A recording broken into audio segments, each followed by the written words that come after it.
फूलों की रानी थम्बलीना की कहानी।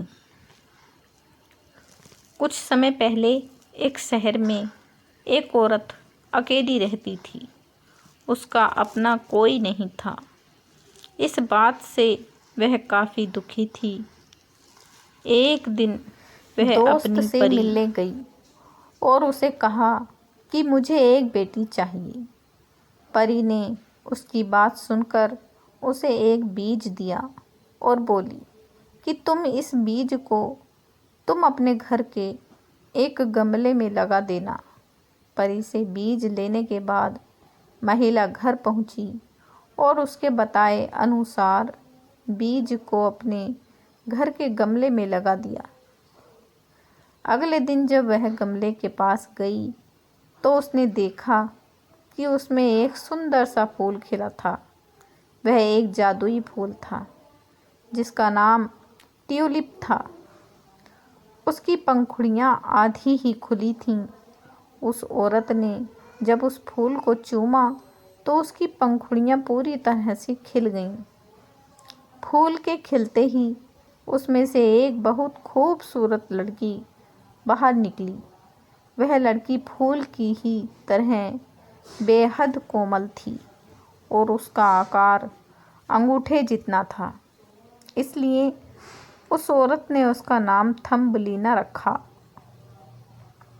महिला ने थम्बलीना से कहा, बेटी, मैं तुम्हारी माँ हूँ।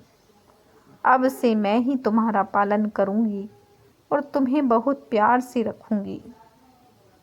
यह सुनकर थम्बलीना भी काफ़ी खुश हो गई और खुशी खुशी उसी घर में रहने लगी।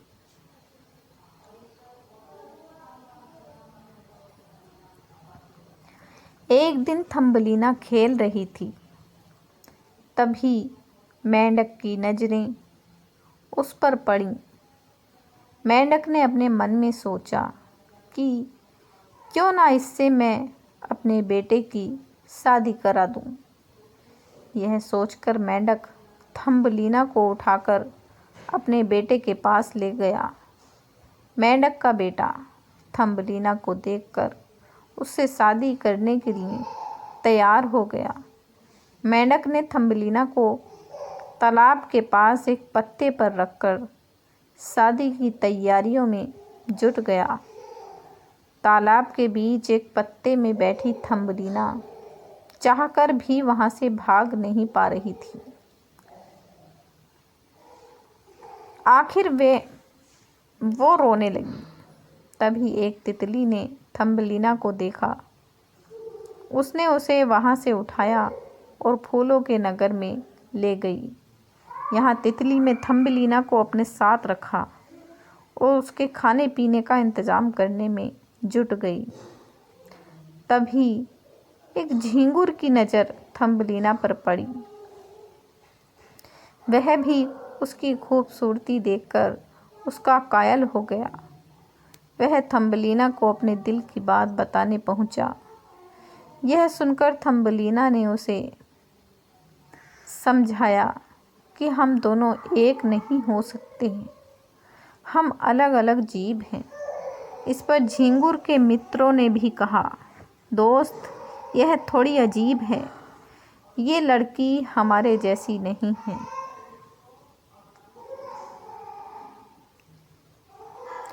यह बात झींगुर समझ गया और उसने थम्बलीना को छोड़ दिया। इसके बाद थम्बलीना अपने घर का रास्ता ढूंढने लगी। तभी वह भटक कर एक बिल में जा घुसी। उस बिल की रानी एक चूहिया थी जो बहुत बूढ़ी थी। चूहिया ने थम्बलीना को सहारा दिया और बदले में उससे घर के सारे काम कराने लगी। एक दिन उसके घर छछूंदर आया जिसका नाम मिस्टर मोल था। वो भले ही देख नहीं सकता था, लेकिन वो थम्बलीना की आवाज़ पर फिदा हो गया।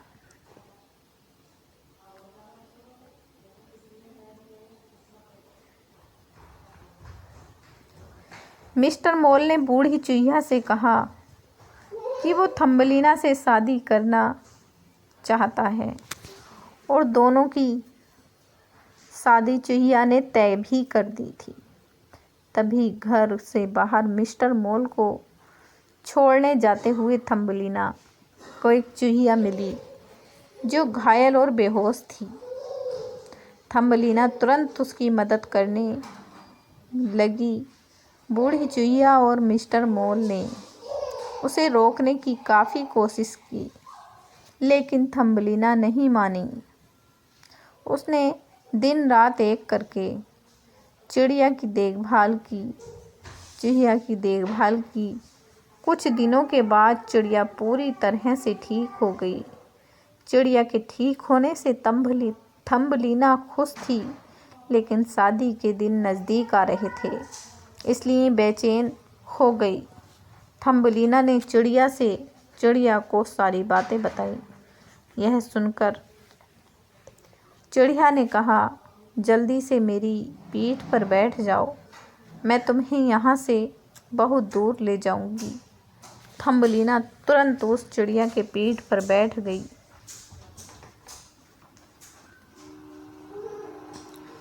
चिड़िया थम्बलिना को वहाँ से बहुत दूर एक फूलों के देश में लेकर पहुँची। यहाँ फूलों के राजकुमार की नज़र थम्बलिना पर पड़ी। राजकुमार ने उसे देखते ही पूछा, क्या तुम मुझसे शादी करके यहाँ की रानी बनोगी? थम्बलिना को कुछ समझ नहीं आ रहा था। तभी चिड़िया वहाँ पहुँची और उसने बताया कि ये फूलों के राजकुमार हैं और अच्छे दिल के इंसान हैं। यह सुनकर थम्बलिना ने शादी के लिए हाँ कर दी। शादी के बाद थम्बलिना को फूलों के देश से पंख भी मिल गई और थम्बलिना फूलों की राजकुमारी कहलाने लगी।